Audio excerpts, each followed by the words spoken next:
দিয়া, বলো শিফাত। ভেতরে যা হলো তা নিয়ে কিছু মনে করো না। কিভাবে মনে না করি শিফাত?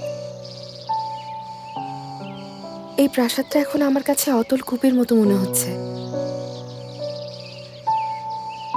এমন করে ভেবো না। আমি সবসময় তোমার পাশে থাকবো, আর আমরা একসাথে সব সামলাবো। শিফাত, কথাটা আমি মনে প্রাণে বিশ্বাস করতে চাই। চিন্তা করো না, সবসময় তোমার পাশে আমি আছি। তোমার দেয়া সব কথা একসাথে রাখবো, সবকিছুই আমরা একসাথে সামলাবো। আর তোমার পরিবার? শিফাত, এটা শুধু আমাদের ব্যাপার নয়। সবাইকে দেখে মনে হচ্ছিল তারা আমাকে কখনোই মেনে নিতে পারবে না শিফাত। দিয়া, সবাইকে তো আর খুশি করা সম্ভব না। যা হচ্ছে তোমার মায়ের জন্য হচ্ছে। এখনো এমন করবে? হাসো তো দেখি। দাঁত বের করে হাসতে হবে। শিফাত, দেখেছ, তোমার মায়ের জন্য এটাই প্রয়োজন।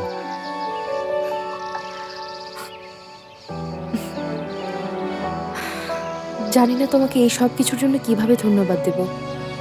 ধন্যবাদ দেওয়ার প্রয়োজন নেই। আপাতত আম্মু সুস্থ হয়ে গেলেই হলো। ঠিকই বলেছ, আম্মুর সুস্থ হওয়াটাই এখন বেশি জরুরি। আমিও তাই চাই। কোনো চিন্তা করো না।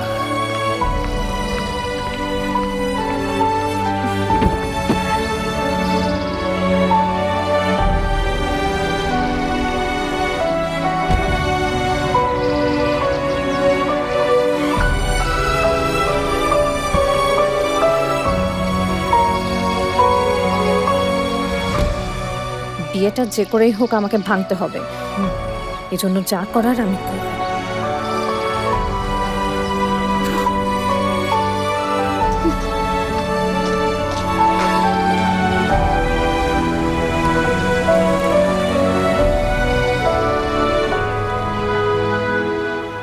ওই যে ম্যাডামের কথা বলতে বলতে ম্যাডাম হাজির।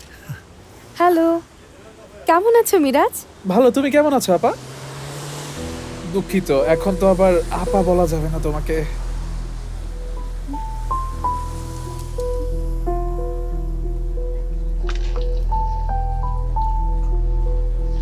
এখন আসলে এই ব্যাপার নিয়ে কথা বলা ঠিক হবে না। আমরা না হয় এই বিষয় নিয়ে পরে আলাপ করব। তুমি কথাটা ঠিকই বলেছো, আমি দুঃখিত। আসলে আমি এভাবে বলতে চাইনি। তোমাকে ধন্যবাদ। It's okay Miraj.